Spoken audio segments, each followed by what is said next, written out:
मतलब आईएएस बनने के बाद आप कहेंगे ये कि अरे वैसा नहीं है, बहुत दबाव रहता है, लेकिन कितना भी दबाव रहे, इतनी ताकत आपके पास जरूर रहती है कि आप लाखों लोगों की जिंदगी बेहतर बना सकते। मैं आजकल एक एग्जाम्पल देके बात समझाता हूँ। उत्तर प्रदेश के ही एक अधिकारी हैं, मेरे विद्यार्थी हैं, पुलिस में है, आईपीएस हैं, सीनियर हो गए तो काफी, तो नाम नहीं बोलूंगा क्योंकि यही राज्य है उनका वैसे भी, और यूट्यूब पे तो फिर राज्य कोई भी हो, क्या फर्क पड़ता है। तो जब वो सिलेक्ट हुए तो उसके करीब 12 साल बाद मेरा उनसे मिलना हुआ एक दिन। 12 साल आप समझ पा रहे होंगे कि इस समय आईपीएस क्या होगा, एक बड़े जिले का एसपी होगा। तो उत्तर प्रदेश के एक बहुत बड़े जिले के एसएसपी थे उस समय। मैं संयोग से उस जिले में किसी एक प्रोग्राम के लिए गया हुआ था, किसी से कोई मतलब किसी का विवाह था, वहां गया हुआ था, वो भी आए हुए थे। अब आए हुए थे तो 12 साल बाद मिलना हो गया हमारा, फिर खूब गप्पें होने लगी। फिर हम 4-5 घंटे रात को 2-3-4 बजे तक साथ बैठे, बात करते रहे। मैं उनके बारे में जो जानता हूँ वो सत्वगुण का व्यक्ति है। सत्वगुण समझते हैं ना, मन करता है पढ़ने का, संगीत का, कला का। बहुत शांत स्वभाव का व्यक्ति, इतना शांत कि उससे बात करके आपको, आप भी शांत हो जाए, इतना शांत व्यक्ति है कि मजा आ जाएगा आपको बात करके। और जितनी बातें होंगी वो पढ़ाई लिखाई की, नई रिसर्च क्या हो रही है, किस विषय में क्या नया चल रहा है, उस तरह की बात। इतना पढ़ने का उनको शौक था। भारत में दुर्भाग्य ये भी है कि जो लोग बहुत अच्छा पढ़ना चाहते हैं उनको पढ़ाई के रास्ते पे आगे बढ़ना आसान नहीं होता है। आप कॉलेज में लेक्चरर बनना चाहें, प्रोफेसर बनना चाहें, जुगाड़ तंत्र इतना खतरनाक है कि योग्य होकर आप नहीं बन पाएंगे, केवल जुगाड़ू होकर ही बन पाएंगे। ये बड़ा भारी संकट हमारी शिक्षा व्यवस्था के सामने इस समय है। पता नहीं क्यों सरकारें इस पर तो ध्यान नहीं दे रही है, शायद कभी देंगी, उम्मीद करते हैं। तो उसका मन तो था प्रोफेसर बनने का, शायद मुझे लगता है उसको समझ में आ गया होगा कि बहुत आसान नहीं है, तो उसने आईएएस एग्जाम दे दिया और रैंक थोड़ा सा पीछे रहा तो आईपीएस बना। काडर यही है। 12 साल बाद मुझे मिला था, बहुत बड़े जिले में एसएसपी था। तो मैंने उससे बाद में पूछा अकेले, मैंने कहा ये बताओ तुम्हें सच में खुशी मिलती है? बाकी सब तो ठीक है, धूमधाम अपनी जगह है कि उसके घर गए तो 20-50 लोग हल हल हल ऐसा पैर पटक के मारते हैं, लगता है कि तेल निकाल देंगे जमीन के अंदर से अभी। वो तो उनकी नौकरी में है ही, नॉर्मल बात है। सब बंदूकधारी खड़े हुए, इतनी गाड़ियां खड़ी हैं, टाइम टाइम टाइम टाइम चल रहा है उस समय। ये मतलब मोदी जी ने टाइम टाइम बंद किया, उससे पहले की बात बता रहा हूं। तो जब अकेले बैठे मैंने उससे पूछा, मैंने भाई सच में मजा आता है? क्योंकि ये सब चीज 4 दिन अच्छी लगती हैं।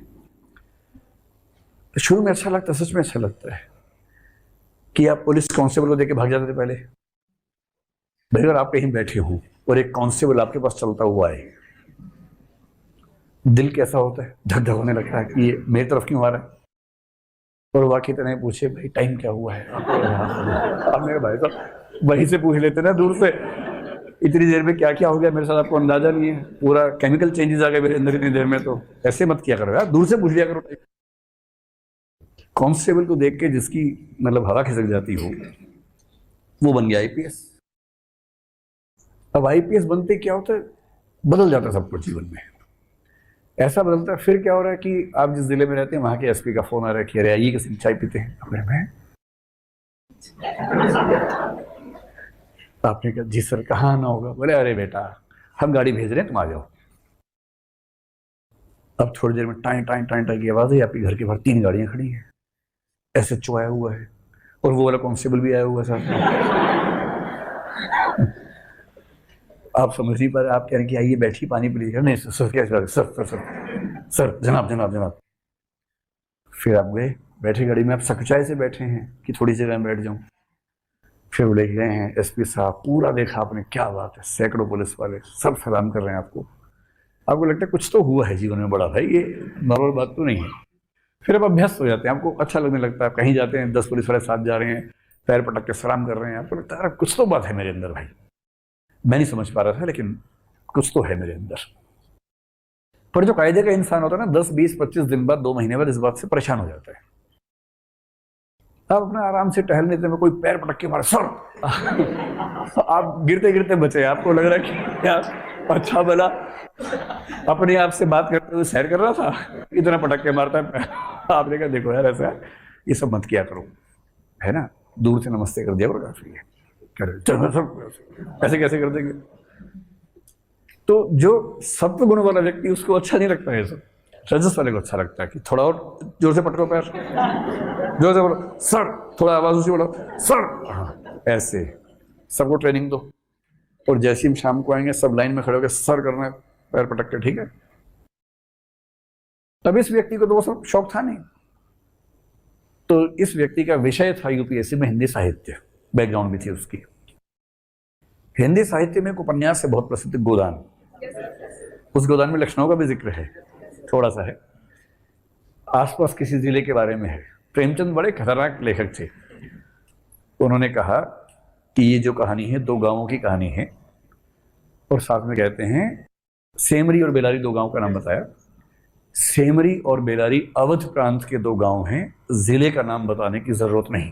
ये वाक्य आता है, जिले का नाम बताने की जरूरत नहीं। तो यार क्या मतलब? इसका भाव ये है कि कोई भी जिला सोच लो यार, सभी जैसे हैं आसपास के।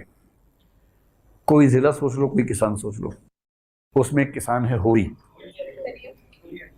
होरी, हाँ, होरी की पत्नी का नाम धनिया है, पुदीना नहीं धनिया है ना।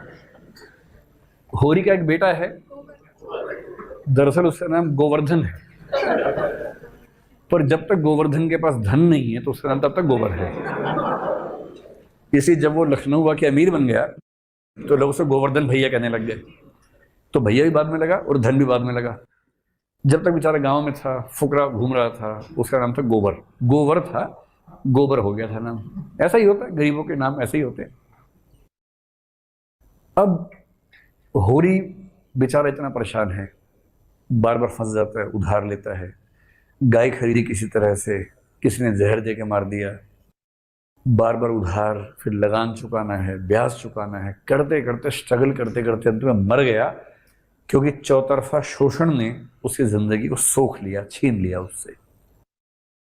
और प्रेमचंद की चिंता यह है कि उस समय के लगभग हर किसान की अवध प्रांत में ऐसी हालत थी। तो वापस लौटिए इस आईपीएस के पास। तो मैंने उससे पूछा, मैंने कहा भाई तुम्हें अच्छा लगता है या किसी तरह से घसीट रहे हो, ढो रहे हो? तो उसने एक ऐसा वाक्य बोला जिससे हिला दिया मुझे। तब से मैं सारे बच्चों को जब वो इंटरव्यू देते हैं उस समय उनको ये वाक्य बताता हूँ, बिना उसका नाम बताए। उसने कहा सर नौकरी ठीक ही है, कोई दिक्कत वाली बात नहीं है, ठीक ही चल रही है, बस संतोष एक ही बात का है कि हर सप्ताह एक ना एक होरी की जिंदगी बचा लेता हूं। अभी सोच के देखिए,